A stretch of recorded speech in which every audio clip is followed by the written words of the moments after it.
Minecraft is a very old game. Originally released way back in 2009 when I was just 6 years old. Now, almost 17 years later, it still holds the weight as one of the most popular games with millions of players daily. And why wouldn't it? The game allows for creative freedom in almost every possible way.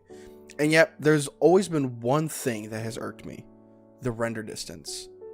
Why am I allowed to go to a maximum of 32 chunks? And yes, I know what you're saying, but Cliff, you can have 96 chunks on Bedrock. Shut it, dweeb. Bedrock is trash. I just wish there was a way for me to increase my render distance on Java to past 32 chunks. Maybe double that at 64.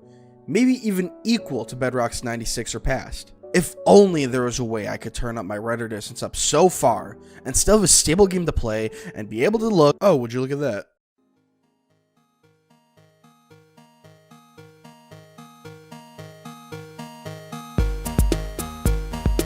Now, let me ask you this. Did you ever dream of sitting low in a valley, overlooking the massive alluring mountains, imagining the days you could just stare perpetually into a mellow horizon as the sun starts to inch over at top of a glowing snowing white peak? Well, thanks to Distant Horizons, you can.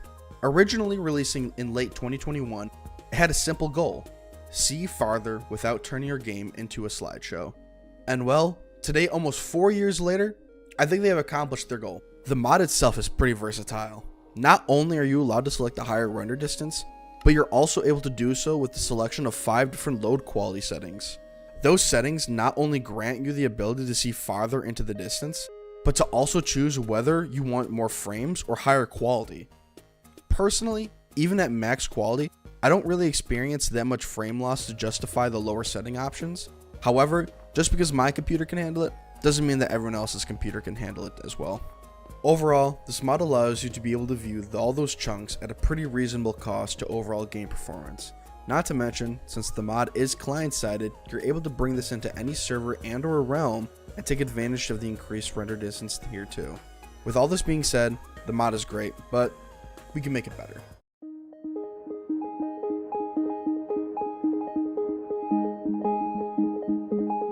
Now, everyone knows adding shaders to Minecraft makes the game absolutely breathtaking, but can tank your frames. However, right now, I'm just going to address the shaders part and ignore the frame part. Adding shaders to the game really is another huge step to making Distant Horizons go that extra step further. Something to consider is finding a shader pack that is compatible to the mod, as not all shaders will work right out of the box. In the description, I have linked a GitHub just link to a list of compatible shaders that are known to work with Distant Horizons. Now personally, my favorite on that list is Photon by Sixth Surge. It's not only compatible, but in and of itself, it's a solid optimized shader that doesn't really tank your frames and makes the game look absolutely gorgeous in my opinion. Mixing both Photon and Distant Horizons together ultimately will result in one of the most beautiful views one could imagine in Minecraft. Right, and now that we have maxed out quality, we could start focusing on the frame part.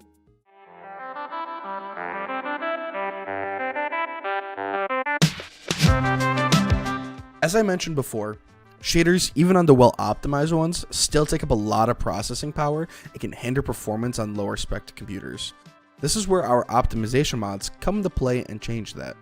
Different mods are responsible for different duties, such as optimizing chunk generation to speed it up with using less resources. Another is used to simplify background code, while others can be used to help efficientize RAM usage. Some of the mods I recommend performing these tasks are Async, C2ME, Chunky, Ferricore, Immediate Fast, Lithium, Noisium, and very many players. Now, when you combine all these fantastic mods with Distant Horizons and shaders, your result is creating not only a way more beautiful Minecraft, but one that runs much faster than even default. When testing all the mods together, I was averaging a total of about 120 frames to about 180, just depending on where I was looking. Now, give or take, my PC does have very expensive parts, with an i9-14900K for a processor and an RTX 3080 for a graphics card. However, this doesn't change the fact that the frames we're getting are still not impressive.